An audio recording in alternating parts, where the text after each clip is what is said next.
Think about the last time you walked into work, feeling genuinely confident, certain of your value, clear in your purpose, and trusted by the people around you.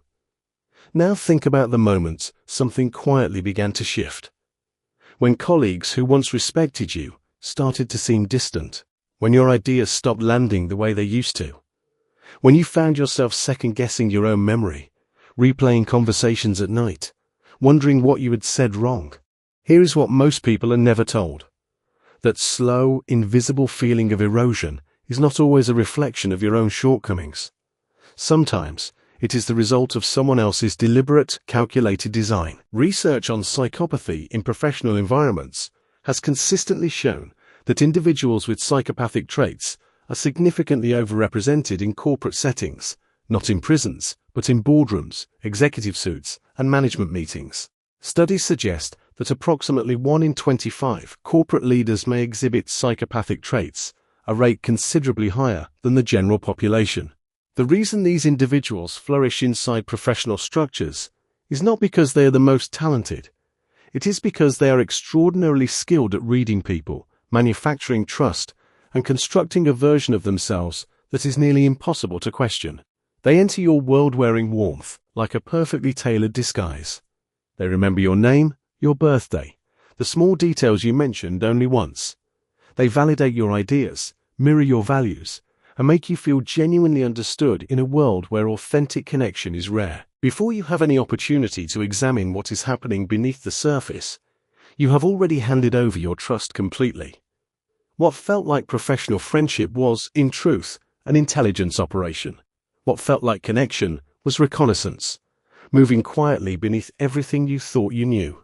The philosopher Friedrich Nietzsche once observed that the most dangerous individuals in any room are not the aggressive ones.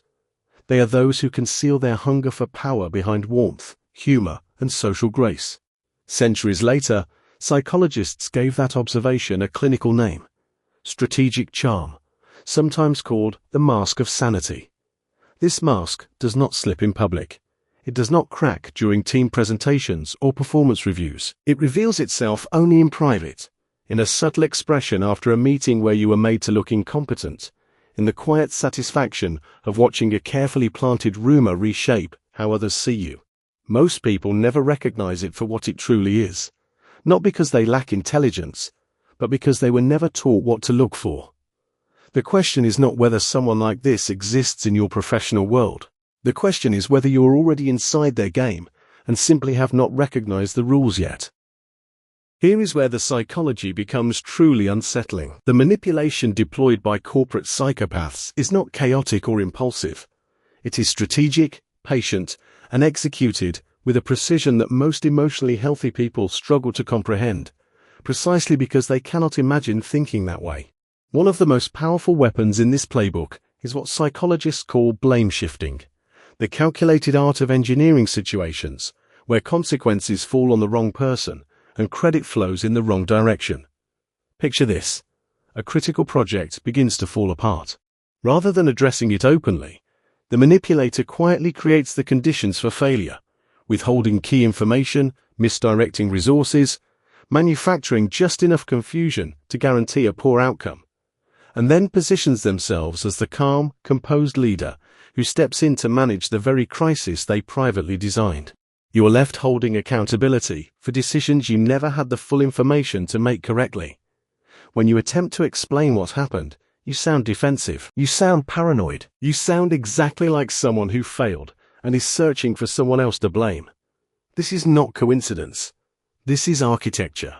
Layered beneath this is what researchers describe as reputational erosion, a slow, systematic campaign to reshape how your colleagues, your manager, and your leadership perceive you over time. It rarely happens through direct accusation, because direct accusation can be challenged. It happens through carefully worded observations in casual, concerned tones. A hesitant remark about your stress levels, a sympathetic mention of a mistake from months ago, a quiet implication that your behavior lately has seemed slightly unpredictable. Individually, none of these comments are provably malicious. Together, over months, they construct a portrait, and that portrait is not of who you actually are. It is of the person they need others to believe you are, so that when critical moments arrive, promotions, key assignments, moments where your word should carry weight, your credibility has already been quietly hollowed out.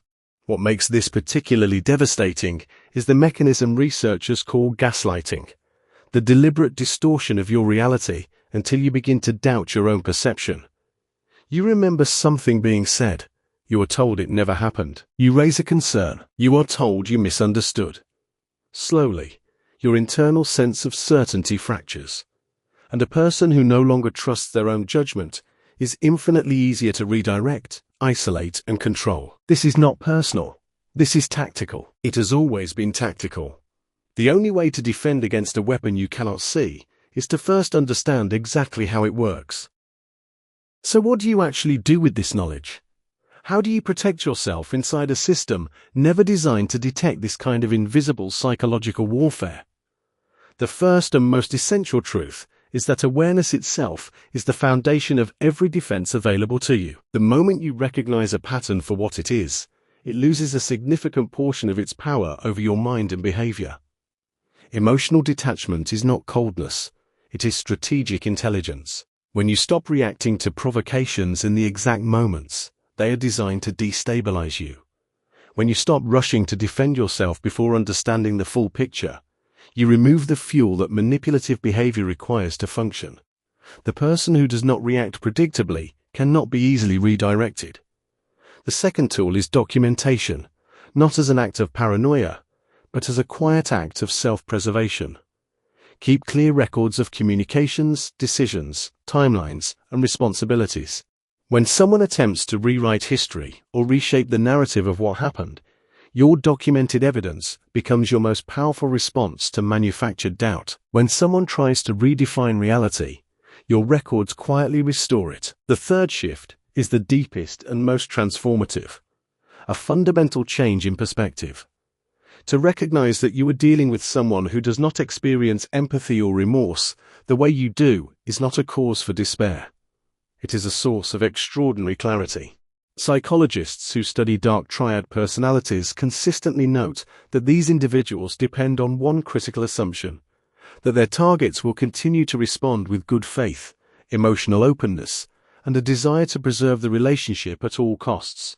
The moment you understand that your good faith is being weaponized, you can engage with precision rather than raw instinct. You do not need to become like them. You do not need to fight on their terms.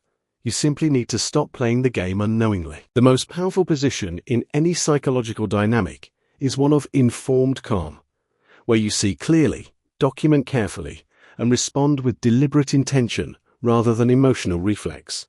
Sun Tzu wrote that knowing your enemy and knowing yourself means you need not fear the result of 100 battles. In the modern workplace, knowing the psychological profile of the person working against you and knowing your own emotional triggers clearly enough to manage them is the closest thing to an unbreakable defense that exists. You are not powerless. You are right now, in this very moment, becoming informed. And that is exactly where every meaningful form of protection begins, not in aggression, not in avoidance, but in the quiet, unshakable power of seeing clearly. If you're benefiting from our topics, please subscribe, like, and turn on the bell notification so you can see our new videos early.